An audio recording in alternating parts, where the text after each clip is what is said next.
Hi, everyone, and welcome to the next presentation.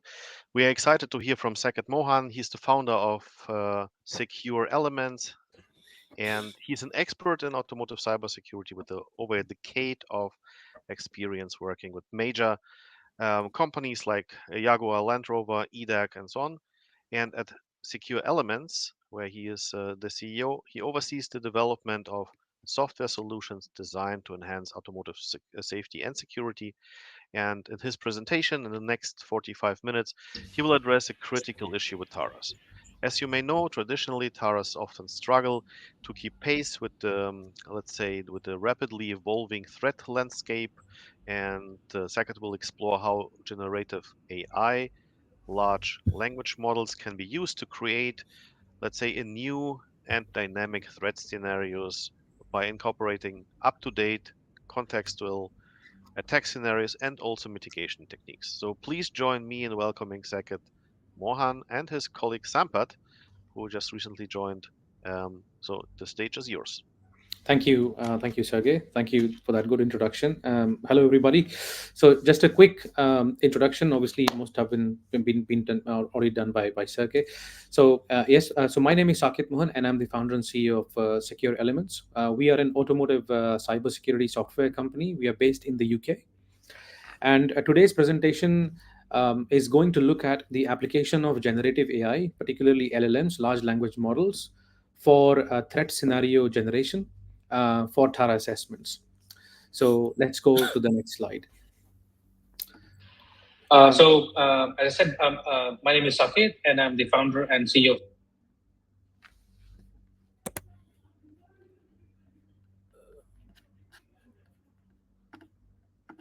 So,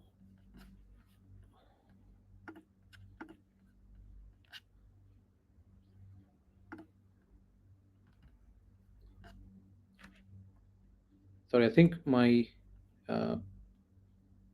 I had an echo, so apologies for that. So hopefully the screen is still visible. Okay, thank you. So I'll skip over this particular slide and go to the content actually. So the agenda is as follows. So we introduce a brief introduction about the risk assessment, the TARA process itself. Of course, I know many on the call have done many TARAs following 21434, and some of you would have used Excel spreadsheets, of course, and of course, some of you will be using some enhanced cybersecurity solutions with various vendors on the market. So a quick intro about the TARA, and then we look at the application of generative AI in the TARA, particularly around the threat scenario generation.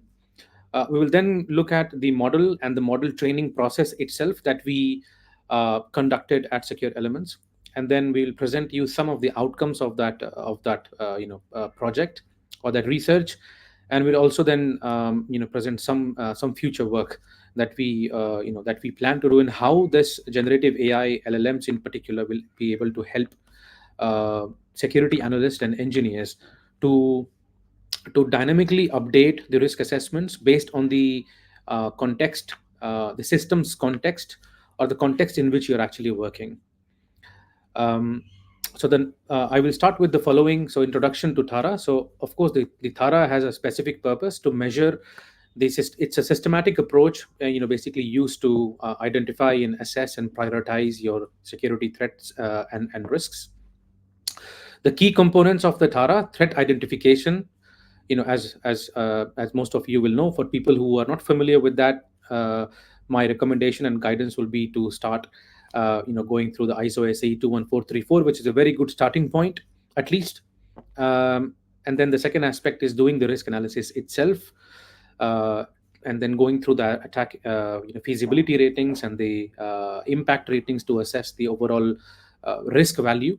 Part of that process actually is where you try to understand the attack paths, the attack steps, and also threat scenarios. And then you go on to derive your mitigation strategies, security controls, and etc., etc.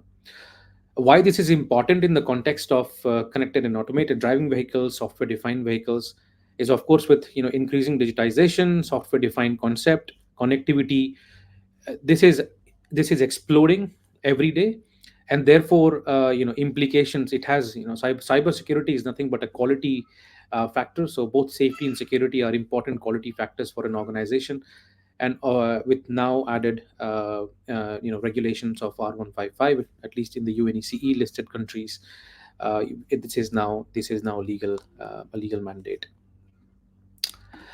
So significant of threat modeling in cybersecurity. So mainly two good approaches here. So stride model, which is mainly coming from Microsoft, around spoofing, tampering, repudiation, and information disclosure, denial of service, and escalation of privilege. And attack tree, and an upcoming, or rather shall I say, a concept of goal structure notation, a diagrammatic approach, which basically then leads into a targeted mitigation action. So these are the two main kind of modeling approaches that are currently used in the cybersecurity slash safety analysis sector. And the role that the threat modeling basically plays is it allows the security teams and thus the respective organizations to anticipate potential cyber threats. And secondly, in the context of automotive, threat modeling helps in identifying specific attack vectors. Um, the current challenges in the existing process or in the existing way we conduct the risk assessments is that the threat landscape is obviously evolving rapidly. uh, you know uh, and with the rise of digitization, etc., that I previously mentioned, our Tara methodologies will also need to be evolved over time. And I think now we have come to that stage where the regulations have now become a bit more stable than it was 2 years ago, and so has the ISO SAE 21434, where uh, we are seeing good adoption of that, and therefore relatively security teams understand how to conduct risk assessment in a systematic way. But still there are visible gaps in terms of automation, in terms of system engineers and system professionals who might not be aware of other systems. So a powertrain team versus and maybe an EV charging team, systems engineer working in these two domains might not be familiar with the expertise or the experience needed in those two domains. And therefore using a static database for conducting risk assessments means that you will still be applying the same attack method, the same attack scenarios, threat scenarios for two different systems. And I think that is incorrect. So how can and what this will do overall is it will then result in obviously a static kind of documentation, which most of us on the call are already familiar with. That firstly, it is difficult to keep track with evolving threats. Secondly, there are challenges that because of this dynamic threat vectors changing on a day-to-day basis, how can we keep up to date with these evolving threat scenarios? And then comes the aspect of, okay, then what shall we do next? Or in this context, can we update Taras more dynamically based on certain approaches? Before I actually jump into the model itself, so a quick recap again on R15 specifically, because this will be later used for our validation of the model, because we wanted to also present that the model is able to generate scenarios, but there needs to be a validation criteria against which we will be testing our model against. So therefore, again, just a quick reference and a recap of Annex 5 in particular, because we use a lot of threats and associated mitigation techniques as mentioned in the Annex 5 of the R155. So it's a critical document, we all of us know. It provides at least a good common starting point and a very structured approach, so that the teams can include their in their risk analysis, they can include the threats that are listed, irrespective of that system. And obviously it goes into detailing some of the mitigation techniques, uh, but not exactly naming the exact security control. um, it is basically, so as I said, it is a collection of threat scenarios and mitigation techniques in like one single place. So that is a brilliant starting point for any security teams. And then but having said that, out of the 28 threats listed in that document, it's again is a very static nature of documentation. So appreciate all the good work that the that the standardization body and the regulatory body did in the past, let's say a couple of years to come up with that standard. But I think there needs to be a change in strategy as well, in so that the regulation document can also be almost kept up to date. Obviously acknowledging the factor that updating a regulation is not a one day or a maybe years job. It takes years to come up with a good regulation, that because it will have a cascading effect across the markets. But still, what can we do as engineers to make sure that is not static anymore? It offers limited contextualization. So again, going back to the same example, if you are from a body control team versus an EV team or a charging team, you will still be looking at those specific examples listed out in the Annex 5, which basically means that you're conducting your risk assessment based on only on those kind of limited scenarios, which means that your risk assessment is more rigid in nature and it's not dynamic in nature. So these are some of the problems that that we obviously have observed, and some of you on the call will also kind of agree with us when we say that. So then comes LLMs and generative AI, which happens to be one of the areas within this AI landscape. So again, just for the benefit of the viewers and listeners on this call, so large language models are advanced AI techniques. They are systems that can generate human-like text and now videos, and can do a lot of things. But in the context of cybersecurity and to the context of our own research that we have conducted at Secure Elements, we are limiting ourselves to text generation, scenario generation, threat scenario generation. So these models, are generally trained on extensive amount of data, enabling them, to produce human-like text in a wide variety of context, and therefore uh, underscore the word context over here, and you will see the why the context is becoming super important later on. Capabilities, are unlimited over here. In terms of application itself, so we have used LLMs to dynamically generate scenarios for a particular dedicated system, by analyzing large data sets. And again, we will share with you just in the few slides the open source model and the data sets that we have used for our small R&D project, and the results that we have got from that, which was highly encouraging for us. And in terms of contextualization as well, these models can produce scenarios that are tailored, for a specific environment or systems being analyzed. And therefore, we can play with a lot of variables, within this technique, to actually influence those potential, discussion or decisions that the model can then output. In terms of application examples, LLMs can simulate how new threats are evolving and trying to exploit new kind of vulnerabilities or weaknesses in those systems. Therefore, if a technique like this is present in our risk assessment, let's say application or tooling systems, then less, let's say, less human effort or human labor will be required to individually assess all of them. Again, we are very much underscoring the fact that we can't let loose the generative AI concept over here to do everything for us. It's a helper system, and it cannot overtake what a human analyst or the human user should do. So there is always a caveat that we want to make sure, to that the system is able to offer some context and some meaningful data. It depends on the user or the security engineer or analyst in that situation, who is conducting the risk assessment, to make sure whether they are happy with the generated context, and should they choose to accept it, will the application then proceed to the next steps of attack step definition and the attack feasibility ratings and the impact ratings. So again, it's very much down to the user.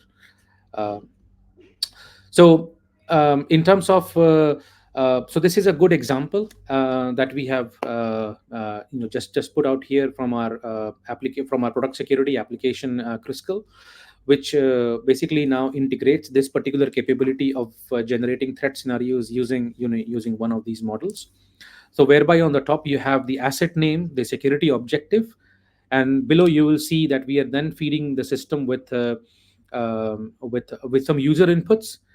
in terms of, what if the user is actually aware of any threat scenarios present, so they can actually input one of their own, in their own words.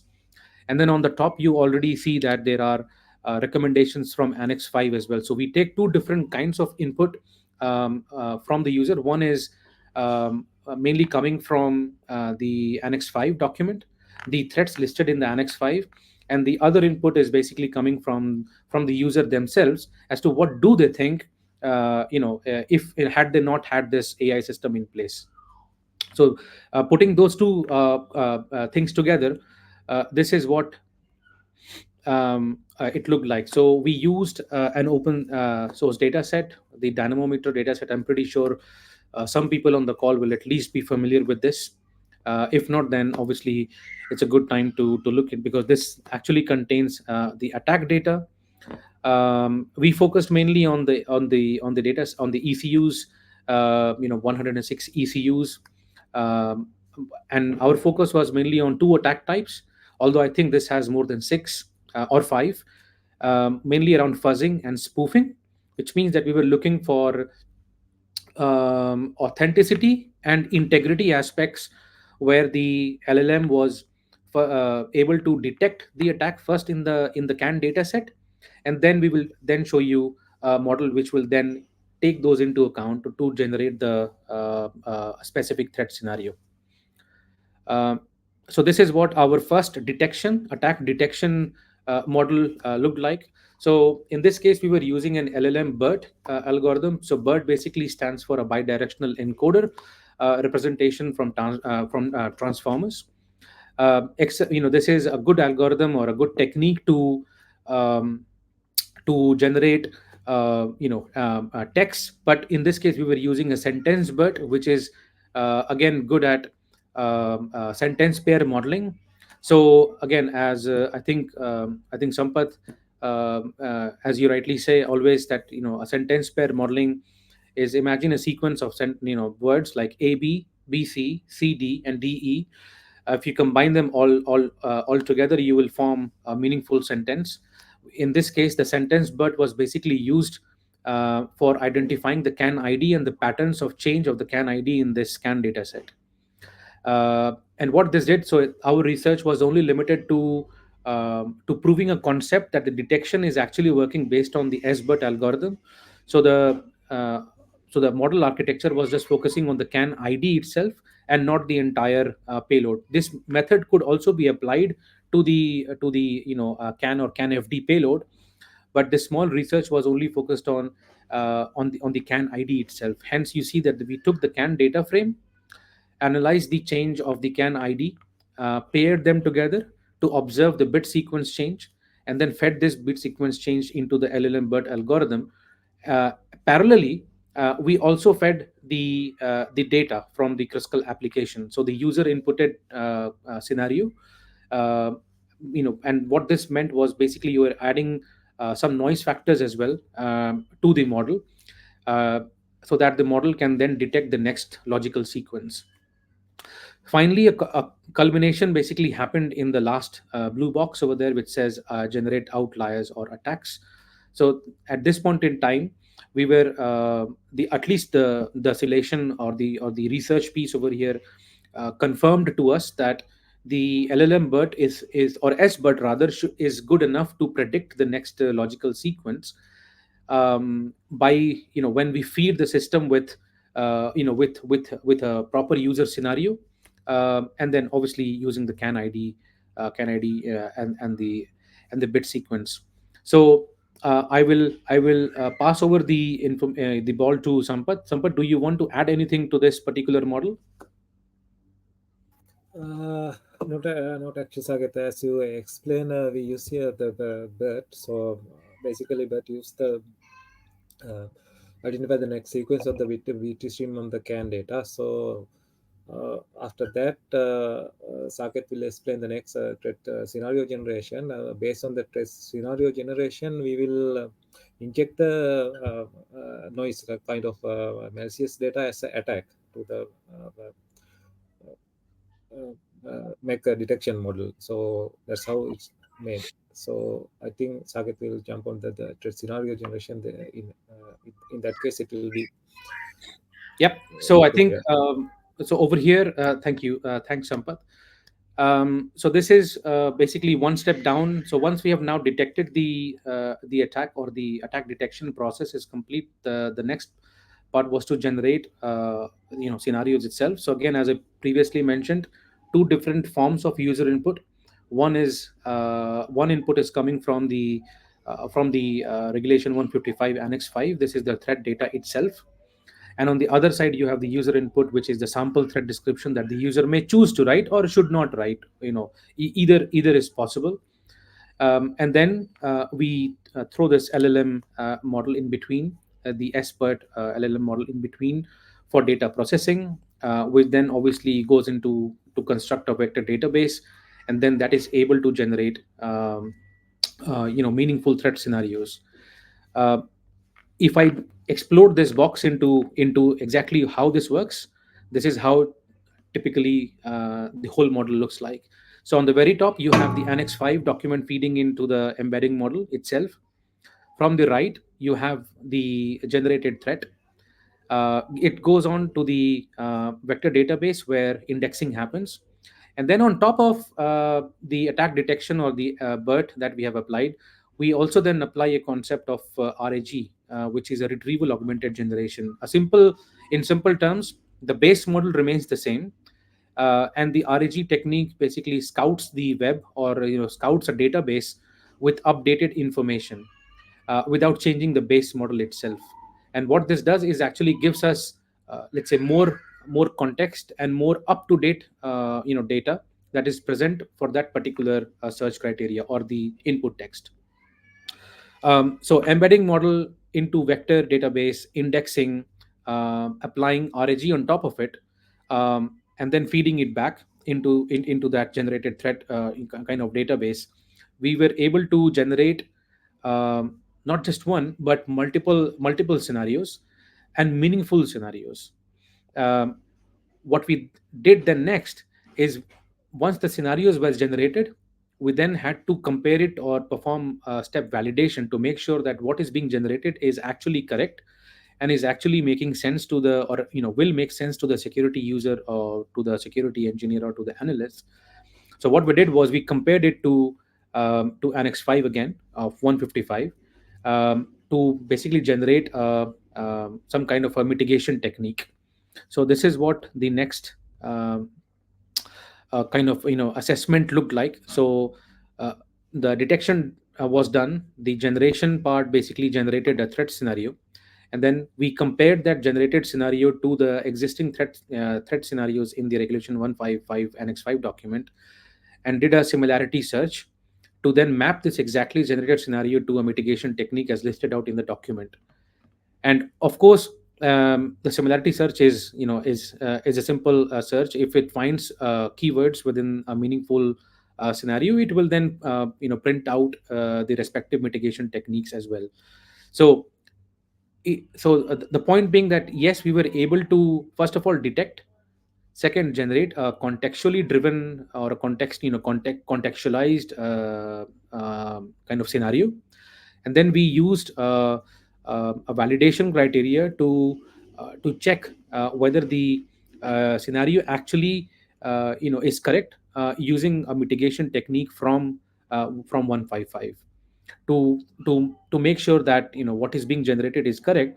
And if the user will should choose to use this method, then they can also generate a countermeasure, or a mitigation technique that actually matches the one from the 155. Because again, going back to 155, because that is the best available guideline available to all cybersecurity professionals as of today. So some key findings that we had from this research, that the application of LLMs in Thara assessments for surely enhances the comprehensiveness of threat identification.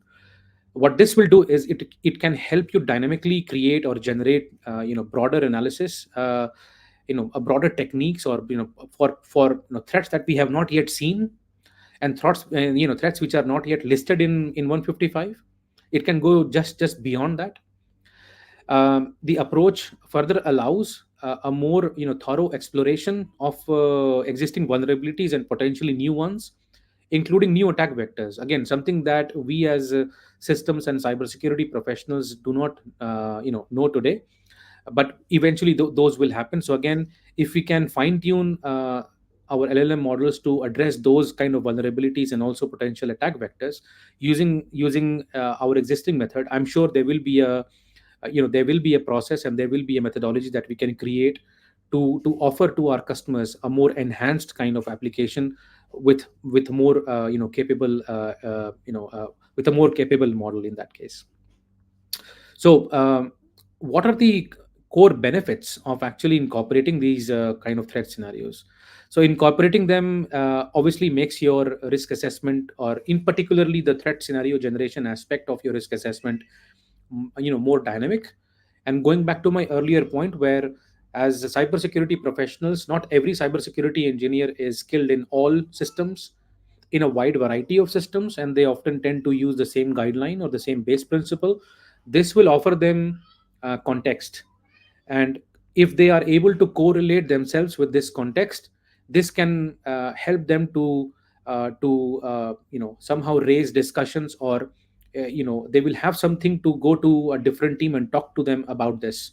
Not knowing this previously, they would have simply chosen the drop down menu from that Excel workbook which says this threat and this mitigation scenario.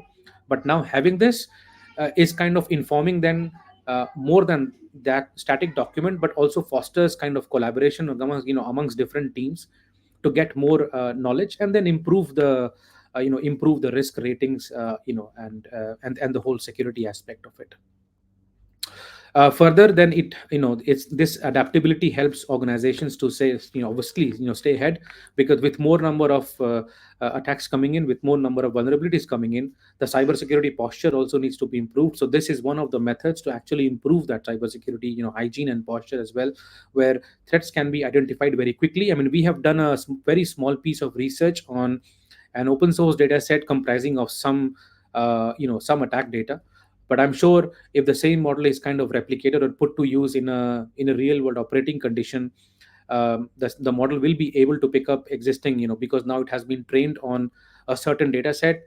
I'm sure that this has application as well in real world scenarios, by improving, to actually improve the overall security posture. um, in terms of so I've got this PDF. Unfortunately, this is not a video, but Sampath actually created this beautiful video over here, whereby the user can come in and drop their user text, and choose the number of scenarios. You can list down 10, 15, 21, and then the LLM model will be able to generate this. It will list down everything underneath, and the associated mitigation technique that it finds relevant in the context of regulation 155. So unfortunately, this is a PDF document and the video cannot be shared, but I'm sure once all the presentations from SOS will be released, those will be then made available along with the documentation for further downloads and consumption. So for now, I will move on to the next slide. So some challenges and considerations that we thought would be good to share as well. So it's complex of integrating AI driven models in a risk based application uh, could also go wrong. So definitely, it needs a substantial computational resource. Again, one thing to underline is a human kind of intervention is definitely needed to make sure that the generated scenarios are actually meaningful. um, and most importantly, which I'm sure our previous speakers and I think a panel was discussing more on the data privacy and the security concerns. These are some of the challenges and considerations to be made, that are we using LLMs like chat GPT, or just throwing away system information on world wide web, and then it does get back to you with a proper response. But there is a so in our approach, we downloaded the entire model offline, and conducted this assessment to make sure that we are not sending any customer, or let's say any systems data to this wide internet. So this was a limited research conducted on that piece of work, so that we keep away from those data privacy concerns. But privacy is one of the main things to be considered when applying these kind of techniques in your risk modeling approach, or even in a security operations approach. Some considerations for organizations as well, that evaluating the it you know it comes with a cost. So cost benefit analysis, and obviously it has to be judged in terms of assessment and in terms of investment as well. You need skilled people and AI, maybe some cybersecurity, a mix of cybersecurity and AI intelligence, people with who have AI and cybersecurity expertise in your team, for that purpose. uh, must be long term sustainable as well. You just don't want to generate an algorithm, or and just give it for like normal users, but you should rather keep it, maintain it as well, update the model every time, as soon as you get an opportunity, to make sure that you stay ahead of the curve. Get those attack data sets, get those threat models updated every time, so that every time the user actually goes into the Tara screen, they get up to date information. So keeping long term update capability, sustainability of the AI model itself is a bigger challenge. And for that, you need a good amount of resource, good amount of investment from the likes of the CISOs in the organization. And further, developing strategies to integrate into various kinds of tools, again, is something that we need to think of. We have demonstrated this as part of our application in its limited context in the aspect of threat modeling, but I'm sure there are other areas, within automotive cybersecurity tooling solutions mainly, that could hold the same kind of strategy of LLMs being integrated. So some future work that we are already undertaking, we are trying to understand the privacy concerns, mainly on that. So, Sampath and his team is kind of leading that activity at Secure Elements to understand that. Enhancements, we are making further enhancements to make sure that our own models is giving more accurate results, and implications for future Tara assessment. So, integrating LLMs itself, can pose a cybersecurity risk if the models are itself, contaminated. So one has to make sure that the models which are being downloaded from internet, or from Hugging Face, etc., are actually safe and secure, because it's a simple usage. It's garbage in, garbage out. So the more you train your model, the more secure your model is, the more accurate the more accurate data, or the representative data you get from it. Usage of LLMs always require human oversight, and I have been stressing this fact in my presentation over the past, I think, couple of minutes, that we don't let loose generative AI in our own application. There is always a human intervention. Without intervening, the system won't allow the user to actually move to the next step. So it definitely asks for the user to have a good oversight of it, to maintain thorough robustness, and also for data accuracy purposes. And over the long term, the continuous training and improvement of LLM models, something which I have literally just previously covered. And most importantly, LLMs, kind of, some kind of privacy preservation techniques must be used to make sure that private and confidential information are not leaked, are not sent to the to online services.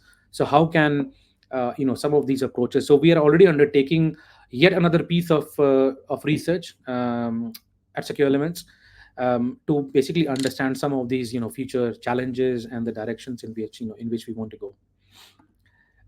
So I think this is my final slide. So conclusions that we want to draw from this presentation, mainly threefold. So we move away from those old techniques to generative AI based Tara tooling solutions in some aspect, for threat scenario generation. We think that AI LLM based Tara can assist engineers to complete risk assessments quickly, more efficiently, of course with human oversight. And this has straight away effect on reduced labor, which then obviously has a resultant effect on cost and time, etc., etc. And given cybersecurity is such a massive, demanding and massive investment field, even if we are trying to save, even if we save some cost, if you look into the volumes of number of ECUs, the number of systems that the assessment has to be conducted, I think we'll soon be into quite a huge chunk of money that can be saved, just because we can use this efficiently in a context. So I think with that, um, I would like to conclude my presentation. So that's the barcode, which will take you straight away to our critical application for cybersecurity engineering, where you can test and try out Tara assessments, including aspects of generative AI. And with that, and here are my contact details in case somebody, some of you might want to, get back to us or meet us in the lounge. So with that, I'll hand it over to Sergey. So Sergey, off to you. Thank you. First of all, thanks, Saket, thanks, Sampath, for the interesting presentation. We have a couple of or few questions which have been upvoted here, and let's start with the question with the most upvotes. The question is, how do you protect IP when when you tell Gen AI about your assets, threats, and so on? Yeah, so currently our IP is being, so as I think I already mentioned this briefly in my presentation as well. So we have downloaded the base model itself, and we don't use, it's a serverless, let's say, system or a computer, whereby most of our trainings were done on this limited hand, limited model or limited training data set. So that's how we are trying to make sure that this, and we actually have already applied for a patent in this. That from that piece of research. So at the moment, that's how we are trying to protect our IP and about your assets, threats, and so on. Yeah, because that's the second question goes in the same direction. So let's assume we will start using ChatGPT to support creation of avatars. Will it take a long time to start getting interesting outputs for the queries asked later on by the attackers? Like, what are the attack paths not covered in the Tara for Yeah. car X? So this is I think of course, yes. a legit concern, right? Absolutely, yes, Rafal. Thank you. Thanks for that question. Absolutely. Um, Certainly. I mean, now you see a recent. I mean, at least that we have observed a recent trend that Firstly, please do not send, and we don't recommend sending your data to ChatGPT. Please don't do that. Second is if I think there are cybersecurity forums where some of the cybersecurity engineers or researchers are already creating specific LLM models for automotive cybersecurity. So with context driven data. So I have seen some examples of ADAS community creating some ADAS specific LLMs, some connectivity community creating connectivity specific LLMs, which are more meaningful in to define your attack paths, to define what exactly you want to get out of the Thara. Also, one thing that I also wanted to want to stress on, it's not you simply provide a text and let the chat GPT give you a result. You have to make it systematic, and the focus on the word systems engineering over here. We in our model we fed not just the asset data, we actually fed it with a proper security objective, with a context around what property of that asset is being compromised, what could be the potential attack feasibility rating, and a potential attack impact rating.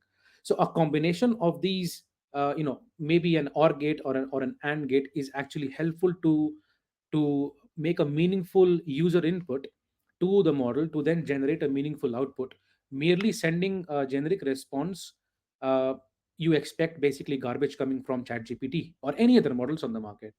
So a recommendation twofold: one, systems driven input, combination of a few parameters, and then suggestion to use specific LLM models which have been trained for that specific purpose. Certainly we are aware of 2 or 3, and we can definitely share that with it's all in public domain. There's a question on that, exactly on that. Mhm. Why BERT? Why not Llama or any other open source model? Yes, Yeah, so Sampath. because mainly we use BERT for the detection model, because so by directional encoder, yeah, we use an anomaly detection method for the our detection part. But it's not for the threat scenario generation part. Understand? Yeah. So, and I think, Saket, you were talking about another aspect like garbage in, garbage out. Lena is Correct. asking the following question. Is your approach suitable to be extended to other threat sources, e.g., AutoISAC's Yes. Yes, Lena. ATM? Correct. Yes. So we have already started considering not just Auto Isaac's ATM, but also looking. We are also looking at the Mitre framework. How can this be included as well? Because some of the attack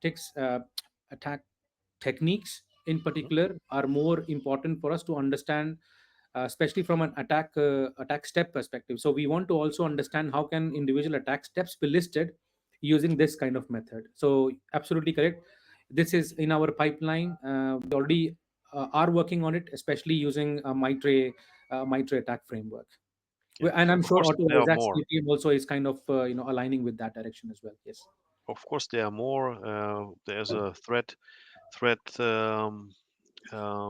taxonomy from ENISA. There's a threat taxonomy also from ASRG. So probably a good input Yeah. for future. We have two other questions. First of all is, I know we have one question. This one. Do you compare the performance of fine-tuned prompts on untrained LLMs and the specific trained BERT? Yep. Sampath. Yeah, actually, we have as you mentioned that other language model and open source model we use, but a lot of hallucination coming with that model. So once we specifically train this model with our context, it get more specific results with the validation with our expert in this domain. Yeah, so I think just to add on that, I think prompt injection or prompt tuned prompts in itself is a topic of research, because at this with this minimal amount of data, what we weren't able to do is tune our prompts as well. So the best prompt that we gave was a combination of system parameters, or variables that were acting as inputs. So completely agree with your question, Sebastian. But yes, on this small piece of research, our focus was more on can can LLMs be used to generate scenarios using a systems-driven context? Answer is yes. Um, Fine-tune prompts. It's a research topic again for us. I see. Okay. At the moment, there are no more questions in the chat in the Q&A section. However, there might be the one or other who wants to connect with you to ask some Sure. specific questions. So feel free to join Saket and Sampath in the lounge um, right after this presentation, and we will proceed in a few minutes. We will proceed with our 10th talk for this stage. It's about catalyzing the community around collection and sharing of automotive research datasets. So, and we will start in around about 6 minutes. So, thanks, Saket. Thanks, Sampath. See you in the lounge. Thank you. Thanks again. Thank you, Thank you. everybody.